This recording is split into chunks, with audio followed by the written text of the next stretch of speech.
Hello everyone. आज हम jam के बारे में पढ़ेंगे। तो जैम एक्चुअली में होता क्या है।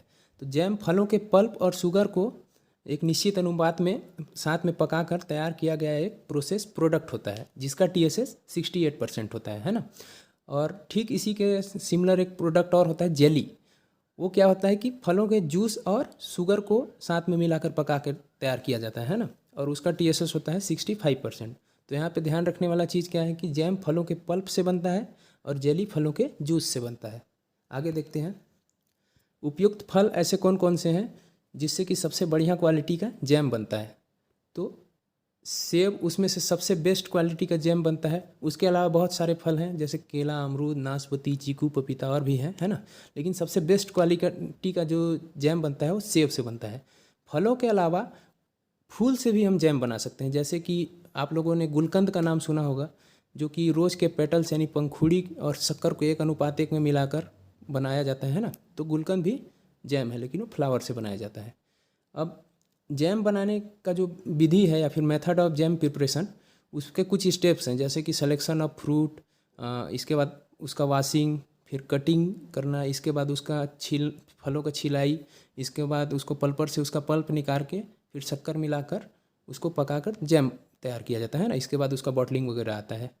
तो ये सारा स्टेप को हम ना देख करके ऐसे कुछ कुछ पॉइंट्स को देखेंगे जो कि आपके एग्जाम पॉइंट ऑफ व्यू से इंपॉर्टेंट है ना। तो उस पर देखते हैं maturation test. Maturation test means कि हमें कैसे पता चलेगा कि जो हमारा जैम पक रहा है वो तैयार हो गया है डिब्बा बंदी करने के लिए, है ना, कि हमारा जैम पक के तैयार हो गया है।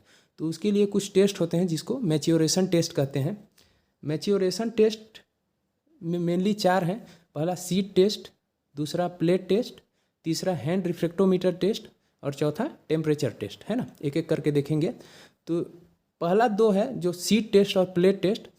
इन दोनों में हम क्या करते हैं कि उसके गाढ़ेपन पे फोकस रहेगा कि वो कितना गाढ़ा हो गया है कि हमारा अब जैम पक के तैयार है ना। तो उस पर फोकस रहेगा। तो पहला देखते हैं सीड टेस्ट।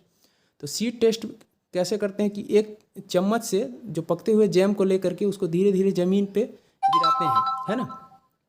अगर हमारा जैम एक चादर के रूप में गिरे, सीड के रूप में गिरे, तो ये हम मान के चलते हैं कि हमारा जैम अब पक के तैयार हो गया है।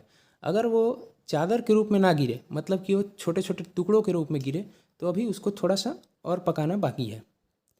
अगला जो सेकेंड टेस्ट है प्लेट टेस्ट। जैसा कि मैंने बताया, इसमें भी हम उसके गाढ़ेपन को ही देखते हैं कि वो कितना गाढ़ा है ना।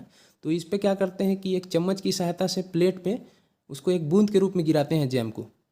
अगर वो जैम उस बूंद के रूप में ही बना रहता है तो हमारा जैम पक के तैयार है। अगर वो बूंद के रूप में ना बने, मतलब कि वो फैलने लगे या फिर उससे कुछ पानी जैसा कुछ सीक्रेट होने लगे, तो उस अभी वो पका नहीं है, मतलब उसको थोड़ा देर और पकाना बाकी है। तो इन जो पहला 2 टेस्ट है इस पे हम उसके गाढ़ेपन पे फोकस करेंगे कि वो कितना गाढ़ा है ना। अगला टेस्ट होता है hand refractometer test. Hand refractometer test में हम TSS ज्ञात करते हैं जैम का। जैम का TSS अभी बताया मैं 68% होता है। तो हैंड रिफ्रेक्टोमीटर क्या होता है, एक इंस्ट्रूमेंट होता है, ये जो आपकी स्क्रीन पे दिख रहा है।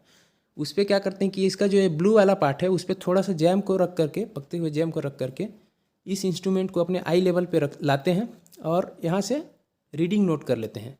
ये रीडिंग अगर 68-70 के बीच में रहा तो हमारा जैम पक के तैयार है, नहीं तो उसको अभी और पकाना बाकी है।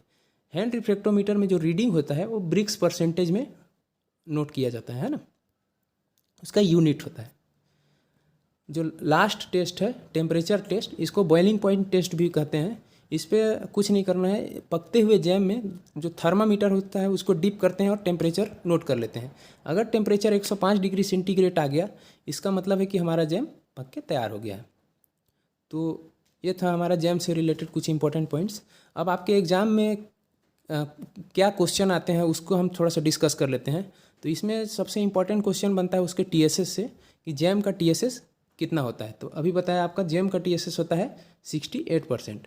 और इसी के सिमिलर एक प्रोडक्ट होता है जेली, उसका TSS होता है 65%, है ना। तो ये कुछ इंपॉर्टेंट है। दूसरा इंपॉर्टेंट क्वेश्चन कहाँ से बनता है, टेम्परेचर से। उसका जो टेम्परेचर टेस्ट या फिर बॉइलिंग पॉइंट टेस्ट होता है, कि ऐसा क्वेश्चन आता है कि आपका जैम बनाते समय उसका मैच्योरेशन टेस्ट में टेम्परेचर कितना होता है। तो जैम का 105 डिग्री सेंटीग्रेड होता है ना। और तीसरा इंपॉर्टेंट क्वेश्चन बनता है कि जैम किससे बनता है। ऑप्शन दे देगा आपका फलों के पल्प से बनता है, उसके जूस से बनता है, उसके छिलके या फिर सीड उड कुछ भी ऐसी ऑप्शन दे देगा।